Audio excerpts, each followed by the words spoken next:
All right. Welcome to this video.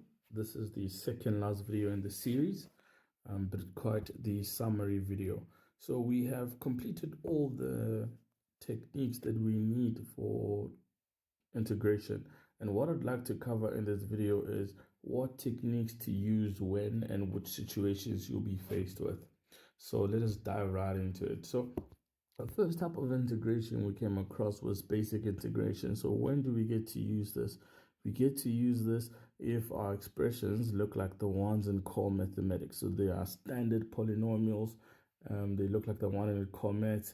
And sometimes we need to ensure that if the denominator's got like a surd form, which is we need to take it up and everything has to become in polynomial form.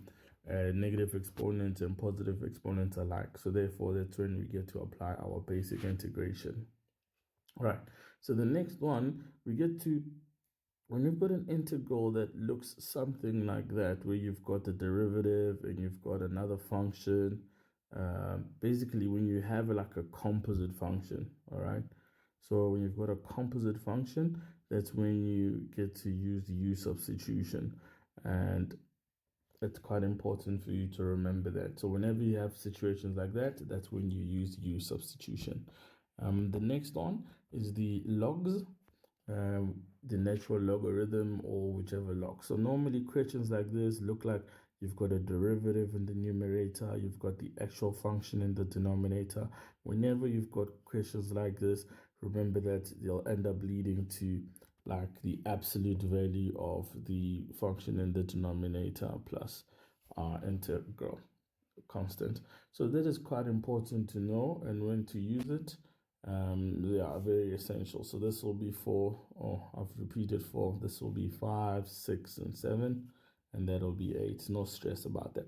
So when do we get to use partial fractions? So partial fractions, we use them in situations where we've got the f of x over another function g of x.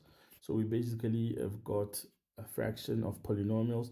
But the most important thing is that this fraction f is not the derivative of g. Very important, they shouldn't be derivatives, and therefore you then try and decompose into partial fractions first. That's what I would recommend, and then from there we'd use the technique on partial fractions to be able to solve that. Remember, in this case, U substitution does not work, and therefore you get to use that.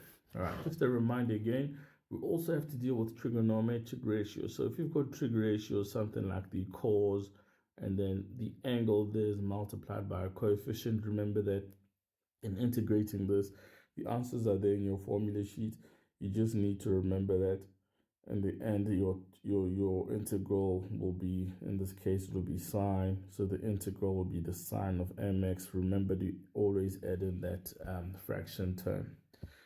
Dealing with squares in trigonometry. So for example, whenever you're dealing with squares, remember that you must then use your identities. Very important that you use the identities there. So a lot of the questions require identities. Like for example, if you had to find out what the integral of tan squared is, you'll see that the integral of tan squared does not exist in your formula sheet, but rather what you have to do is break down using the square identity tan into sec squared x minus 1. So you'd have to do that whenever you give the square identities, and you can't use substitution as well. And then the other one here, so CA means compound angles.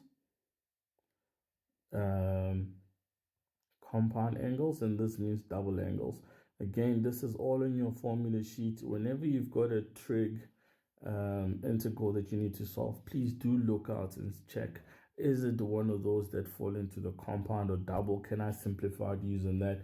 And then once you are done with that, use the appropriate integration techniques for you to try and see if that can be done. All right, and then lastly but not least is integration by parts. So basically, when you can't use U substitution, when you can't use any of the techniques we've learned here above, but you can see that your question, you can split it up into f of x and the derivative of that function, that's when you ensure that you use integration by parts or IBP. I hope this makes sense. What I will do just to strengthen this is, like when I do past papers, I'll go through this again, But I also do encourage you to just practice by yourself, see if you can have different questions or mixed questions and integration, and see which of the techniques will you'll be able to use. All right, I hope this makes sense, and therefore I will see you